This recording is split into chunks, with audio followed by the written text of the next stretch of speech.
phakathi kokugqirha bakho imvula isisusa lona bangena uzinikwe thongela uxoxayo phezu komsebenzi wakho mfondini zabaxelele uqale emfukameni bowuqhina kwimvuma kufa sacamagusha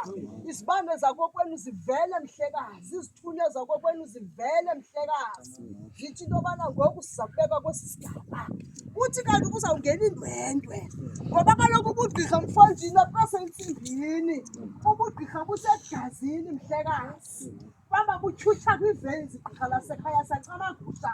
bonakalo zingwena indwendwe uvumise ngaphezu kunegqirha lakho kodwa izothetha ukuthi ukuba wena ithusa lona bangeka iqhala nenkomo ezingakhale enzima ukuthi into yobona uba makakalo gqirha kanti ligqirha qo ngoba ukusikelela wakuthoma ibekile mfondini ngoba kaloku intloko yakho isavulekile usafuna unyangwa usengumbhoyi xa uzibona unomvuma kufube inkomo ehlabayo phakathi kwesiphehlo sobukhozi akuyala mzulwane ngoba niyajika ungakuboni ngokube inkomo ehlabayo uzibonise ngokunembhondo esifuna ukudibana ebantwaneni ngakokwenu uthi ngoku nomvuma kufa uzixela into yobana mna nawuthunywa mna ngumntu oqaba iyeza kanti ngoyena yena uligqirha mhlekazi wam wamkele zonke iindwandunge phakathi kwenkundla yakokwenu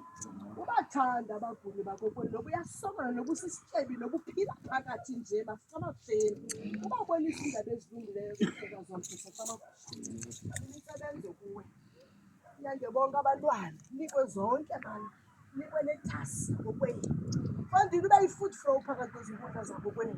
belichwele lizawukwazi ukhupha izinto ezifakwe kwiintlanti zabantu ndikunika le nto kuthiwa zintsikelelo mhlekazi umsele umntu athi ndikuthongile mama msacamagusha